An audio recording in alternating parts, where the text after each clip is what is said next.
बात बंगाल की करते हैं। पश्चिम बंगाल में चुनाव से पहले अपने घोषणा पत्र को तैयार करने के लिए बीजेपी ने खास तैयारी की है। बीजेपी चीफ जेपी नड्डा आज बंगाल दौरे पर हैं, जहां वो कई कार्यक्रमों में हिस्सा लेंगे। चलिए आपको बताते हैं आज बंगाल में जेपी नड्डा का कार्यक्रम क्या रहने वाला है।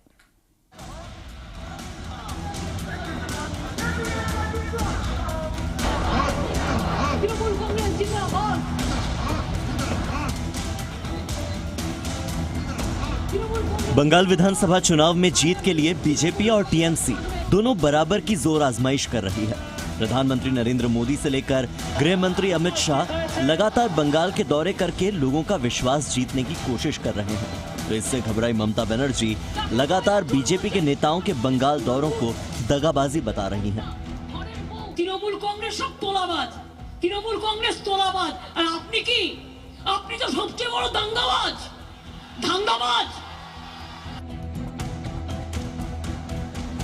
इस बीच बीजेपी पश्चिम बंगाल में लोक्खो सोनार बांग्ला अभियान शुरू करने जा रही है और इसकी शुरुआत करने के लिए बीजेपी अध्यक्ष जेपी नड्डा खुद बंगाल पहुंच चुके हैं।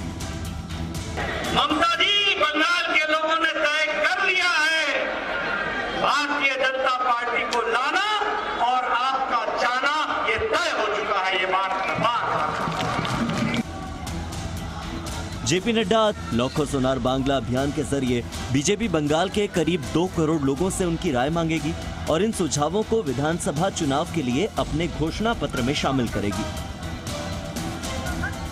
आज जेपी नड्डा उत्तर 24 परगना जिले के नेहाटी में एक जनसभा को संबोधित करेंगे और चूंकि नेहाटी स्वतंत्रता सेनानी बंकिम चंद्र चट्टोपाध्याय की जन्मस्थली है, ऐसे में वो दोपहर 1 बजे बंकिम चंद्र चट्टोपाध्याय के आवास और संग्रहालय जाकर उन्हें श्रद्धांजलि अर्पित करेंगे।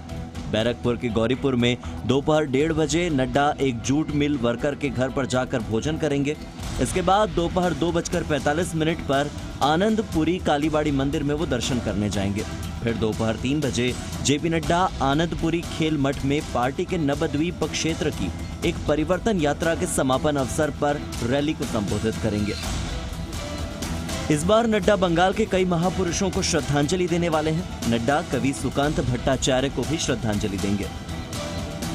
बुद्धिजीवियों की इस बैठक में लोक्खो सोनार बांग्ला अभियान को लेकर चर्चा होगी। इस अभियान में बंगाल के नागरिकों की सीधे हिस्सेदारी होगी, क्योंकि बीजेपी सीधे उनसे ही उनके सोनार बांग्ला के सपने को लेकर संवाद करेगी।